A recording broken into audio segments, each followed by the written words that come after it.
Assalamualaikum warahmatullahi wabarakatuh. Perkenalkan, nama saya Muhammad Qayyum dengan stambuk 210204 602001. Di sini saya akan menjelaskan sedikit tentang konstanta umum saluran transmisi. Seperti yang kita ketahui bersama itu, konstanta umum saluran transmisi merupakan nilai-nilai yang digunakan dalam analisis dan perancangan sistem komunikasi dan transmisi data untuk menggambarkan karakteristik fisik dan dari saluran transmisi.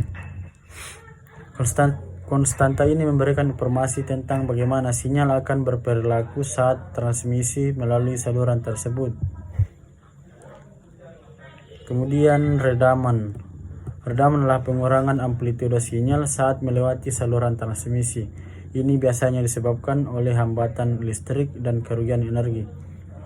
Redaman ini sering diukur dalam desibel per satuan panjang, misalnya dB per meter. Distorsi atau distortion.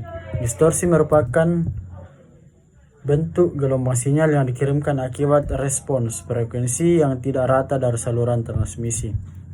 Ini dapat mempengaruhi kualitas sinyal dan dapat diukur dalam bentuk respon frekuensi saluran.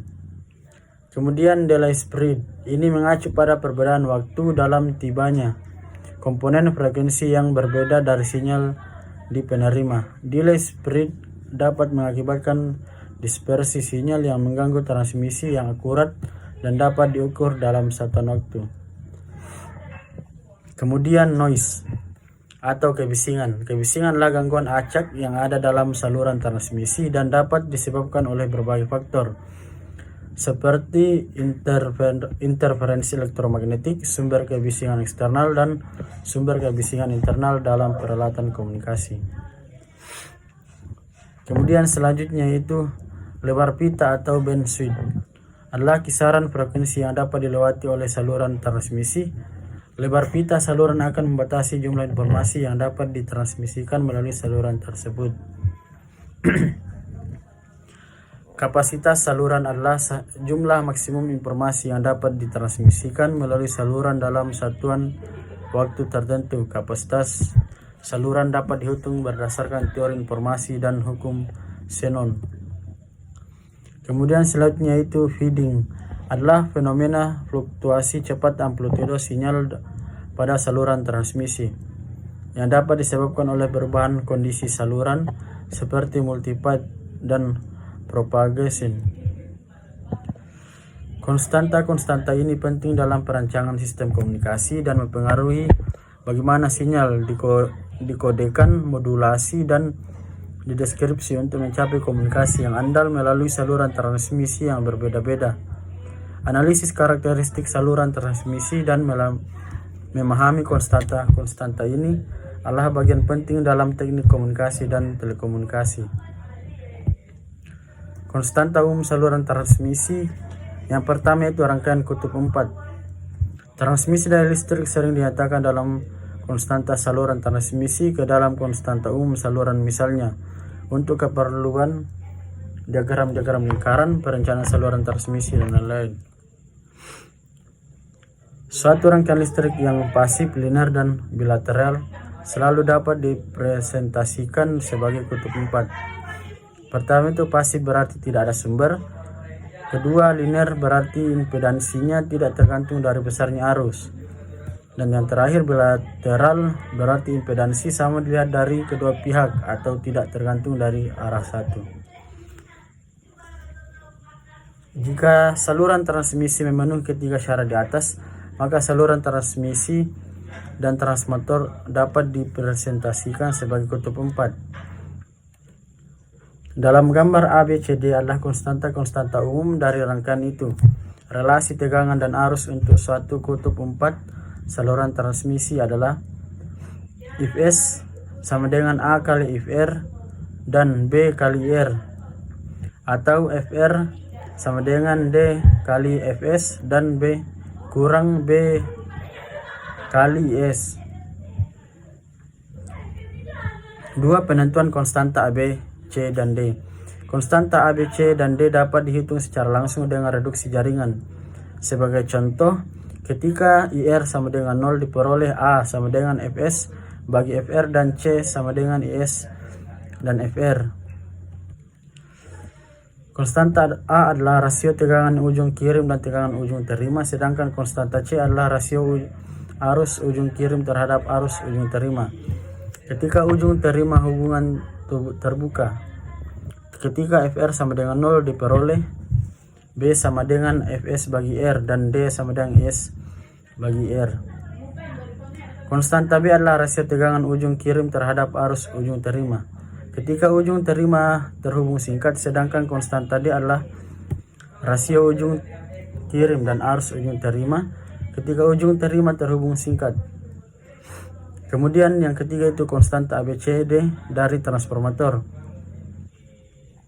Dengan mengabaikan impedansi seri, IS adalah dalam kurung ACBD atau ABCD sama terhubung. Kemudian di mana matriks transfer adalah ABCD sama dengan 10 YT1. Kemudian yaitu sirkuit ekuivalen transformator pada beban penuh sehingga memiliki matriks transfer. Karena Fs sama dengan 1 tambah 1/2 ZT YT balas Fr tambah ZT dalam kurung 1 tambah 1/4 ZT YT. Kemudian yang keempat yaitu jaringan nominal V dan T. Satu jaringan nominal V. Jika jaringan simetris Y1 sama dengan Y2 bagi 1/2 Y dan matriks transfer menjadi ABCD sama dengan 1 tambah 1/2 ZY Z Y tambah 1/4 ZY pangkat 2 1 tambah 1/2 ZY. Kemudian jaringan nominal T seperti gambar berikut. ABCD sama dengan 1 Z1 01 10 Y1 1 Z2 01 sama dengan 1 tambah ZY Y Z1 Z2 tambah Z1 Z2 Y. Jaringan nominal V yang simetris Z1 sama dengan Z2 sama dengan 1/2 Z dan matriks transfer menjadi seperti berikut. Kemudian yang kelima itu jaringan terhubung secara seri. Dua jaringan transmisi 4 terminal dapat dihubungkan secara seri untuk jaringan 4 terminal pertama. Terlihat seperti berikut, dan untuk jaringan 4 terminal kedua yaitu F1 sama dengan ABCD dalam kurung IR dengan mensubstitusi persamaan ini ke dalam persamaan sebelumnya. Maka konstanta ekuivalen ABCD untuk kedua jaringan terhubung secara seri adalah seperti berikut, dan contoh 1 itu gambar berikut menunjukkan dua jaringan terhubung secara kaskade. Tentukan konstanta ekuivalen ABCD. Kita lihat jaringan 1 IS mengarah ke Z1 sama dengan 10/30. Kemudian jaringan 2 IG. Jawab untuk jaringan 1 A1 B1 C1 D1.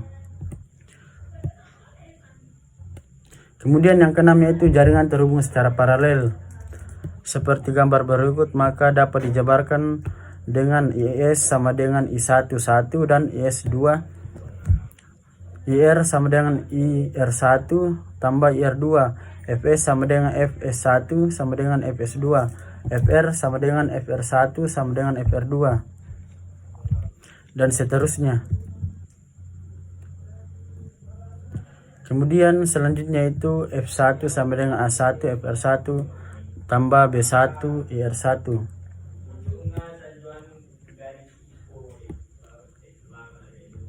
Dengan rumus seperti berikut, maka hasil dari IS sama dengan 1 IS1 tambah IS2 sama dengan C1 Fr1 tambah D1 IR1 tambah dalam kurung C2 Fr tambah D2 IR2 balas sama dengan C1 tambah C2 FR tambah D1 C1 R1 dan D2 R2 dan seterusnya. Kemudian contoh 2, misalnya bahwa dua jaringan yang diberikan seperti diagram di bawah terhubung secara paralel. Tentukan konstanta ekuivalen ABC tambah D. Jawaban konstanta umum kedua jaringan seperti berikut. Kemudian konstanta ABCD ekuivalen kedua jaringan dapat dihitung sebagai berikut. Dengan menggunakan rumus A eki sama dengan A1 B2 tambah A2 B1 bagi B1 tambah B2 sama dengan 1 kali 0 tambah 1 kali 10 bagi 10 30 derajat tambah 0 sama dengan 1 dan seterusnya. 7. Saluran transmisi terhubung dengan beban. Fs Is sama dengan AB CD Fr Ir dan Fr sama dengan ZL Ir. Impedansi masuk Zin sama dengan Fs bagi S sama dengan AFR tambah BIR bagi CP CP R tambah DIR, atau dengan mensubstitusi FR sama dengan ZL IR ke dalam persamaan impedansi masuk seperti berikut. Untuk saluran transmisi panjang, A sama dengan cos akar YZ sama dengan cos Pi, B sama DZ sama dengan akar ZY sin akar YZ sama dengan YC sin 0, C sama dengan YZ sin akar YZ sama dengan YC sin, D sama dengan A cos akar YZ sama dengan cos, sehingga impedansi input menjadi seperti berikut. Jika impedansi beban dipilih sama dengan impedansi karakteristik, ZL sama dengan ZC yang independen dari 0 dan panjang saluran nilai tegangan konstanta panjang sepanjang. Contoh 3, suatu saluran transmisi dengan R 0,052 ohm per kilometer, X sama dengan 0,44686 ohm dan X sama dengan 0,3921 mega ohm. Panjang saluran 160,9 km. Saluran tersebut dihubung secara seri dengan sebuah trafo pada ujung kiri.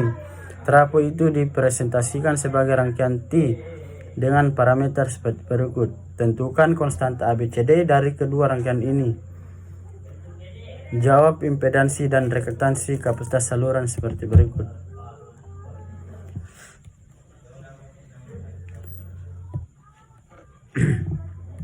Dengan menggunakan rumus X sama dengan 0,3921 bagi 160,9 sama dengan 0,00244 mega ohm, atau Y sama dengan 4,1 kali 10 min 4 90 derajat MHO. Dan inilah jawaban dari contoh soal yang ketiga. Demikianlah presentasi singkat dari saya. Apabila ada kesalahan kata mohon dimaafkan. Billahi fisabilillah haq fastabiqul khairat. Assalamualaikum warahmatullahi wabarakatuh.